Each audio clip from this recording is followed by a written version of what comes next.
Subscribe now and press the bell icon. Never miss an update.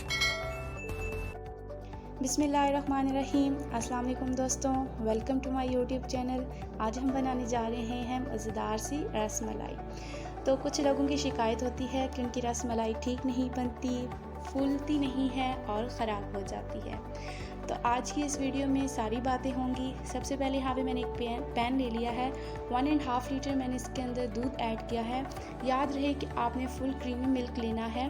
उसके बाद यहाँ पे मैंने 2 सब्ज़ इलायची ऐड की हैं, जिन्हें मैंने खोल कर नहीं डाला क्योंकि कभी कभी इलायची का दाना अच्छा नहीं लगता। तो आप भी अगर आपको इलायची का दाना अच्छा नहीं लगता, इस तरीके से ऐड कर दें। उसके बाद यहाँ पर दूध को अच्छे तरीके से बॉयल आ गए हैं। 3 से 4 बॉयल आने पर हम इसको अच्छे तरीके से हिला लेंगे। फुल क्रीम मिल्क है मेरे पास। अब रसमलाई को मज़ेदार करने के लिए यहाँ पर मैंने ऐड किया है ड्राई मिल्क। तकरीबन 3 से 4 टेबलस्पून मेरे पास ड्राई मिल्क है, जो मैंने मिक्स कर दिया है। और इसे डालने से थोड़ा सा रसमलाई का टेस्ट और अच्छा आएगा। आप भी इसे ज़रूर डालिएगा और ट्राई कीजिएगा। अगर आपके पास अभी नहीं है तो आप इसे स्किप कर सकते हैं। इसको अच्छे तरीके से हम मिक्स कर लेंगे और हल्की सी आंच करके इसको बॉयल आने के लिए रख देंगे, क्योंकि दूध को हमने अच्छी तरीके से घना करना है। दूसरी साइड पे यहाँ पे मैंने एक बाउल ले लिया है और एक लजीजा रसमलाई का पैकेट लिया है। बहुत ही जल्दी से तैयार हो जाती है। और साथ हम यहाँ पर एक दरमियाने साइज़ का अंडा लिया है, जिसको अच्छी तरीके से मैंने यहाँ पर फेंट लिया है। और 3 स्पून मेरे पास यहाँ पर कुकिंग ऑयल है, जो मेरे पास यहाँ पे स्पून पड़ी है, इसी के मुताबिक मैंने 3 स्पून लिए थे। इसको ऑयल को पहले अच्छी तरीके से हम मिक्स कर लेंगे। और उसके बाद यहाँ पे मेरे पास जो अंडा है वो मैं पहले हाफ़ डालूँगी, क्योंकि हमने डो सख्त नहीं बनानी। जब आप डो सख्त बना देते हैं रसमलाई की, तब आपकी रसमलाई फूलती नहीं है। उसके बाद अगर आप रसमलाई को डो को ज़्यादा देर रखते हैं, इस वजह से आपकी वो नरम नहीं बनती। रसमलाई की डो आपने इस तरीके से तैयार करनी है कि आपके हाथों के ऊपर वो चिपक रही हो। अच्छे तरीके से मैंने डो को गूँध लिया और मैंने यहाँ पर आपको दिखाया कि हमारे हाथ के साथ चिपक रही थी। अब छोटी छोटी सी आप इसकी बॉल्स बना सकते हैं, किसी भी शेप में आप इसको बना सकते हैं जैसे आपको पसंद है। दूध यहाँ पे काफ़ी हद तक घना हो चुका है हमारा। अब हम इसके अंदर जो हमने बॉल्स बनाई हैं रसमलाई की मिक्सचर की, वो हम ऐड कर देंगे।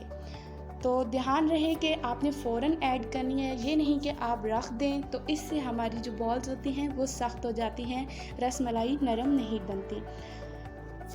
जब आप डाल चुके, आपने फ़ौरन इसे नहीं हिलाना। तकरीबन 2 से 3 मिनट के बाद आप थोड़ा थोड़ा दूध डालकर उठाकर इसकी बॉल्स के ऊपर डाल दें। इससे रसमलाई फूल जाएगी आपकी और कभी भी आपकी रसमलाई ख़राब नहीं होगी।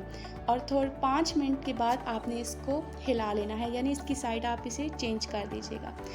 और बहुत ही ध्यान से करना है। तकरीबन 7 से 8 मिनट के लिए हम मज़ीद इससे बनाएंगे। 1 टेबलस्पून यहाँ पे मैंने बादाम कटे हुए ले ली हैं और 1 टेबलस्पून यहाँ पे मैंने पिस्ता ऐड किया है।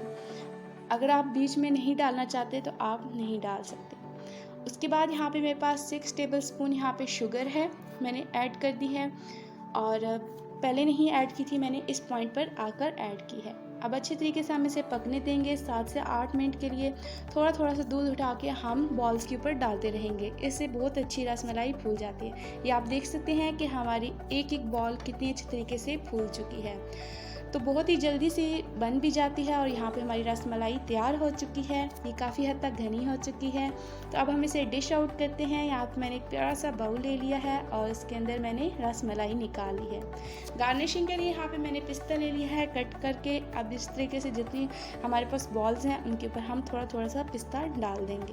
तो यहाँ पर मैं आपको दिखा देती हूँ कि कितनी नरम रसमलाई हमारी बनी है। आप भी इसी तरीके से बनाएँ, इंशाल्लाह आपकी रसमलाई ना टूटेगी, ना ख़राब होगी और फूली हुई रसमलाई बनेगी। तो ये रहा इसका फाइनल लुक। अगर आपको मेरी रेसिपी अच्छी लगती है तो इसे लाइक ज़रूर करें, एक प्यारा सा कमेंट करें और मेरे चैनल को सब्सक्राइब करना ना भूलें। अपनी दुआओं में याद रखें। अब मुझे इजाज़त दीजिए। अल्लाह हाफिज़।